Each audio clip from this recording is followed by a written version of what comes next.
Assalamualaikum kawan-kawan, perkenalkan nama saya Sadat. Saya hari ini membantu bapak saya untuk packing kecambah kelapa sawit untuk para petani di Bangka Barat. Ini kalau kecambah sawit dari PPKS Medan, kalau kita pengiriman dalam partai besar sering sekali dalam bentuk kotak box.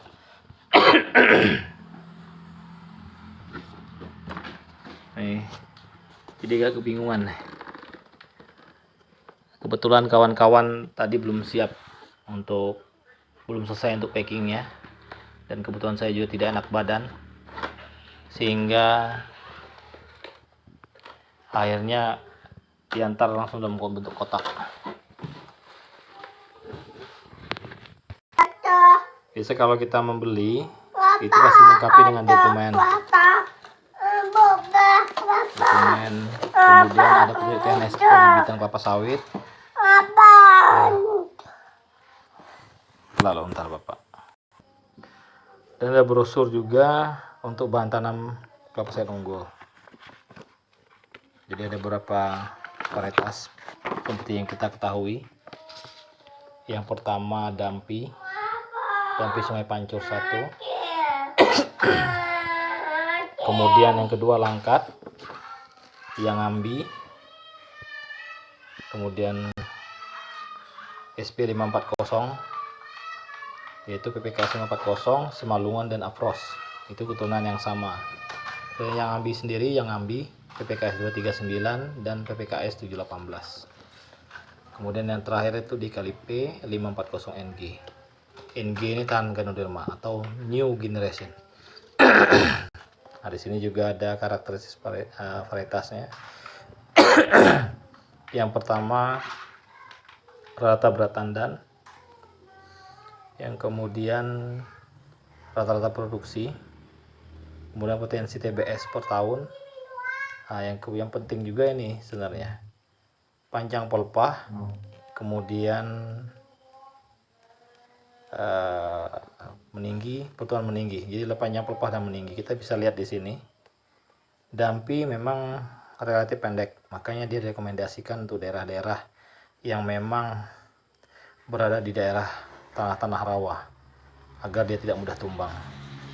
Kalau untuk yang pertumbuhan meninggi yang cepat itu tidak dianjurkan untuk daerah rawa karena dia akan bengkok nantinya tumbang.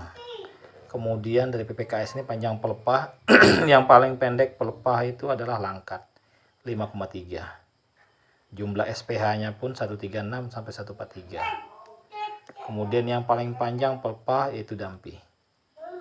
Jadi dia kalau dia meningginya lambat, panjang pelepahnya. Tergantung tapi relatif ya. Oke, kawan. Saya harap sedikit tentang karakteristik varietas kelapa sawit PPKS ini bisa dilihat di brosur yang telah dibagikan.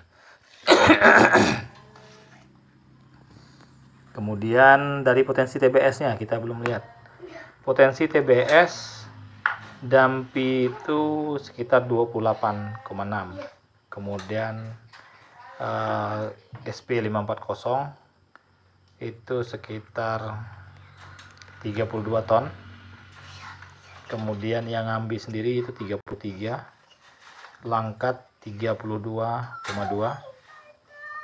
kemudian 540 NG 31. Dan rata-rata jumlah tandan ini yang yang kurang diperhatikan oleh kawan-kawan malah ya.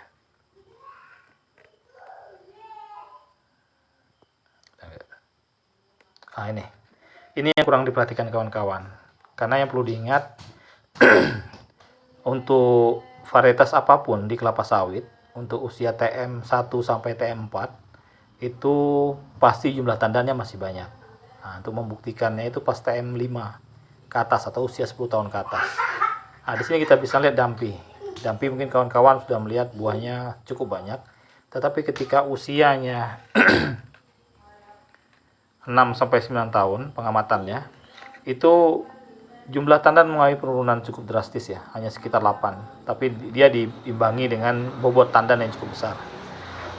Yang PPKS 540, Simalungun dan Evros itu rata-rata 14. Kemudian yang Ngambi sekitar 13 jumlah tandannya.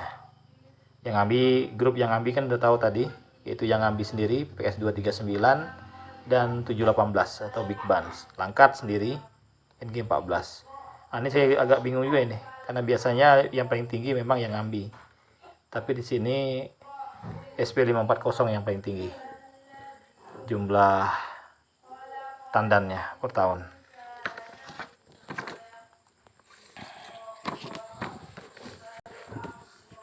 Kemudian cara kultur teknis pembibitan. Untuk pembibitannya sebenarnya kuncinya di air. Di air dan media tanam. Media tanam di sini yang pasti tanah nih. Harus diperhatikan. Media tanam dalam tanah topsoil gembur, nah itu dicampur dengan pasir 3:1, tapi bisa dibaca ini semua. Gampang kok. Jadi jangan ragu-ragu. Untuk pemupukan, penyiraman 2 kali sehari. Kemudian pemupukan yang penting ini. Pupuk tidak boleh mengenai bibit. Ini yang paling sering kejadian di lapangan. Kawan-kawan yang mencoba melakukan pembibitan menggunakan pupuk yang cukup berlebih sehingga pupuknya mengenai tanaman dan tanamannya daunnya hangus. Kemudian ini untuk umur, jenis dosis pupuk bisa dibaca.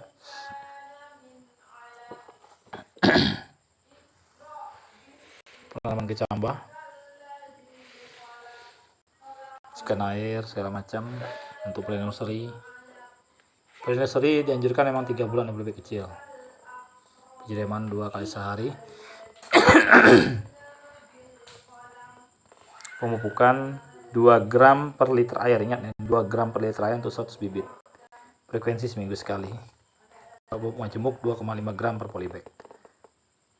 Jangan menghabiskan pupuk pada daun yang kondisi udara panas atau kering dan bibit mengalami stres air. Mungkin itu saudara-saudara. Saya agak batuk nih. Tadi makan jambu kebanyakan. Contoh dokumen.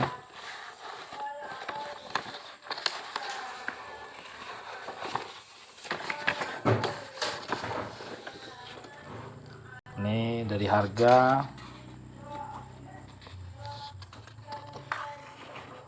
sertifikatnya. Oke.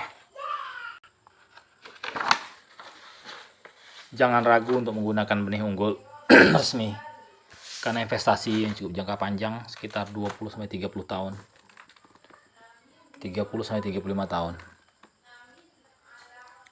Semoga video singkat ini bermanfaat untuk kawan-kawan yang pemula seperti saya ini. Kalau yang udah jago ya tidak perlu lah nonton ya. Ayo, assalamualaikum warahmatullahi wabarakatuh. Assalamualaikum kawan-kawan. Ini KKS PPKS. Dia bukan cat, jadi kalau kita pakai tangan, tulisan PPKS nya tidak hilang ya.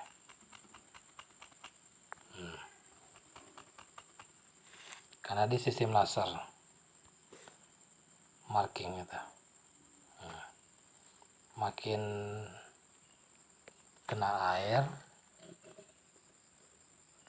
dia biasa agak lebih terang.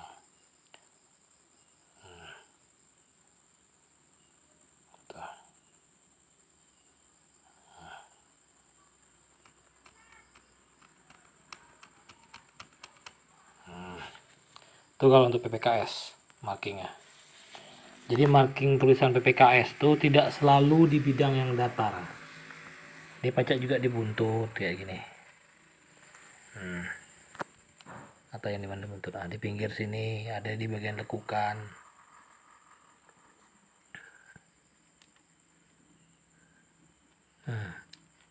Dekat plumula malahan. Kalau kita biasa yang bibit PPKS yang istilahnya mariles lah atau abal-abal, dia pasti di bidang datar. Macam ini kita lihat. Nah, ini kan bukan bidang datar tulisan di bagian pinggir. Kalau dia palsu biasa bala-balo, dia pasti di bagian sini, di bagian rate nih. Ini dia. Ini paksa dibongkar karena ada yang order cuman 50, ada yang order cuma 100. Nah, inilah yang buat kita yang selaku order bersama nih pening. Kalau dia patah, kalau dia rusak, orang tidak mau tahu, benar resiko gitu. Maka lebih baik kalau pesan langsung, misal 150 butir, jadi enak tuh lihat, 150 butir. Kembali lagi dengan dokumen surat lengkap, KTP, surat keterangan tanah atau surat pengantar desa. Jadi ketika pembelian tidak dicampur. Kalau ini kan ada yang pesan 250, ada yang siko 100, akhirnya kita bongkar. Tuh, paham tidak maksudnya? Ya saling percayalah pokoknya, kuncinya tuh.